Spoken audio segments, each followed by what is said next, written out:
guys, welcome to day 19. Yes, 19 of Vlogmas. So if you watched yesterday's, you know that my daughter was sick and the day was just a total mess, but today is a completely different day. She felt much better. She went back. So back to daycare. So this morning we have been doing some work. I had some calls with clients. I've been working on the kitchen project. So these cabinets are all like on the ground behind me because I've been standing up on the cabinets, cleaning the tops of them, getting the grease off. You get the craziest buildup of grease in your kitchen. And now I'm having lunch, and I know I told you guys yesterday through my sandwich, but I had something different today. Rice and then beef. And this is like the type of beef that's really cheap. It's called soup bone beef. So I get these bones that have some meat on them, and I use them usually to make bone broth. So in these ones have so much meat on them. So I buy them. Well, actually, we have a half cow, so I have a freezer full of them.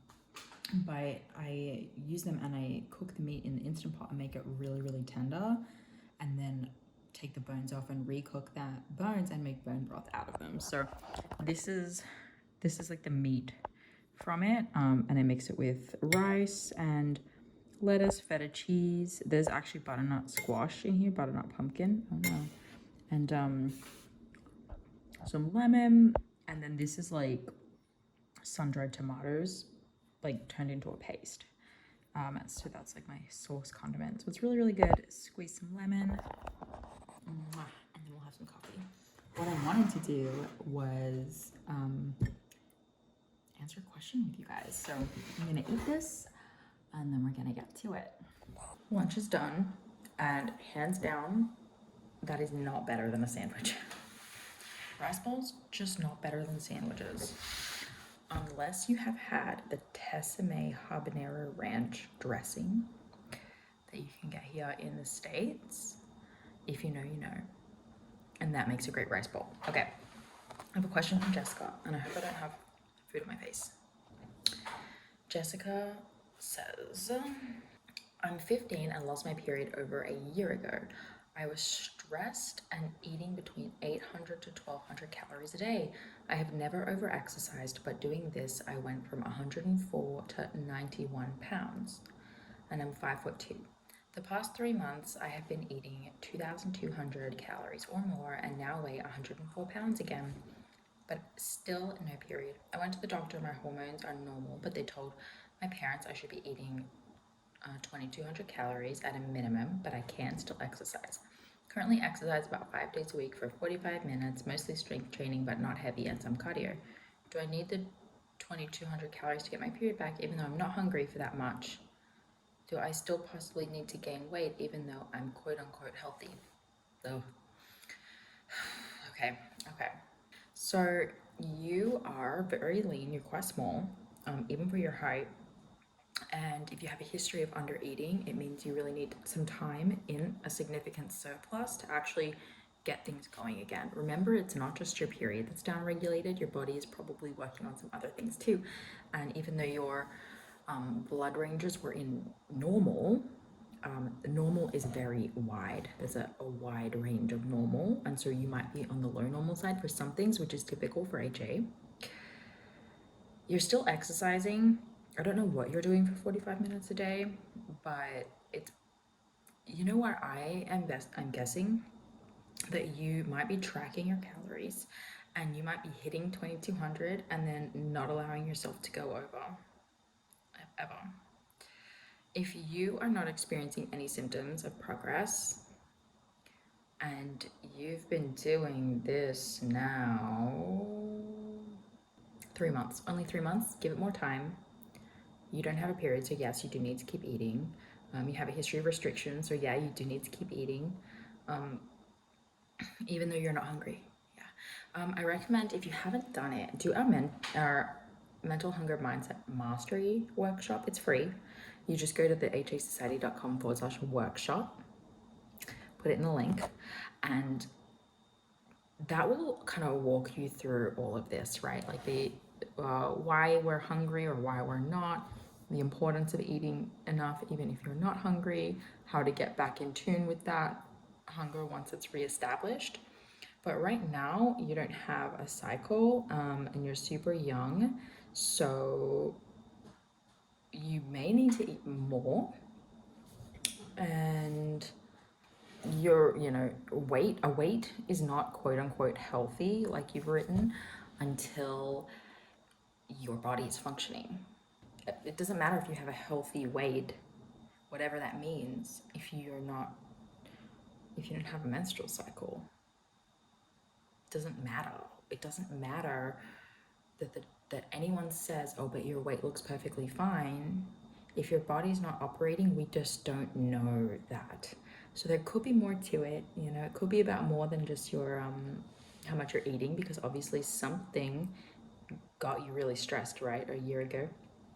So also consider just like what are the current issues that still exist around that, if anything. And if you really are just feeling on top of life, everything is great, and you still, like, the only thing that you need to work on is eating consistently, I'd keep going. I hope that helps. I feel like that answers the question, so I hope that helps. Hi. Okay, I have another question. Both of these people are 15. Watch this video with a guardian or a parent, and don't take any of the advice without consulting your doctor for sure.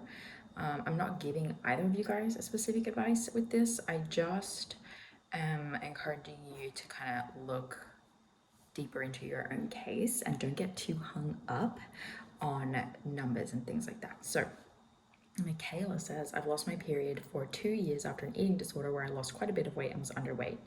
I'm 15. About 8 months ago, I had more hunger and let myself eat and gain weight for the purpose of getting my period back. A few months ago, I was concerned because I still hadn't gotten it back. So I went to the doctor and she said it could still take a little longer, but I was at a much healthier weight than before. Here it is again. At this time, I had seen some mucus, but never really amounted to anything. A little over a month later, I went to the doctor again for a blood test, and the lab found my prolactin was high, but that could have been due to the fact that I almost fainted at the first attempt at drawing blood. Another month later, I went to see an endocrinologist and got my blood drawn again. This time, everything was normal. Can you still have HA and a missing period with normal hormone levels? In a week, I will be getting an MRI scan to see if there's anything else going on. I mean, absolutely get your scan and rule everything out. Rule like the brain tumor out, rule all that stuff out. But yeah, I actually already answered this just in the last question. But to have normal blood levels is typical for HA. So, I would look into, your history of eating disorder and how is it playing out today? What have you done a great job of letting go of? What have you changed a lot in terms of your behaviors around food, but what are you still holding on to? Again, for you, I would recommend the Mental Hunger Mindset Mastery Workshop, because it's going to take you kind of through that. It's likely that you still need to gain some weight, but that there's still some level of restriction happening, and it may not be fully conscious to you. Just like you may have made a lot of changes, so you're like, look, I'm a totally different person. And while that's true, it doesn't mean there's not still some lingering things like compulsive steps, like under eating in certain things, like mitigating, like I'm gonna have a big dinner, so I'm gonna have a smaller lunch and breakfast, things like that. And then just life stresses really compounding on that, makes it really important that you're fueled and that you have sufficient body weight. So I would look at your body weight. You did not give me numbers on that, so actually I have an email here from you because it filters everything. I have an email from you back in July, like, as well. So I'm sorry that I didn't reply to it. I must have missed it. You are probably asking me the same question. At the time, you had it for 5 months, and you're in a healthier spot. And you used to be concerned about always exercising and not fueling for the amount you were doing, and you would do 30,000 steps a day. Since then, you've decreased the amount of exercise, honoring your body's hunger, and now you fuel yourself before you exercise, because you used to exercise before eating, and you just do walks and not very intense strength training. Do you still need to cut back? And any tips you have for me to get my period back when I've already come so far. Yeah.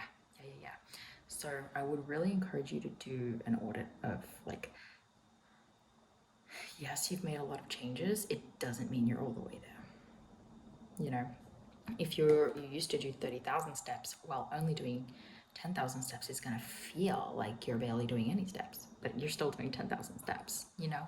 So that's probably where I would look, and just keep digging on those behaviors and those fears and stresses and things, right? Because dieting and fear of weight gain and things like that are stressors. So I would just look there. I hope that helps. And if you guys have follow-up questions, email me. And if anyone else wants to submit a question, please comment below or send me an email, danny@theajsociety.com, or on Instagram, which is now @theaj society because I changed it. And I'm kind of wishing I didn't now, because I'm like, oh, every link that I used to have will be broken.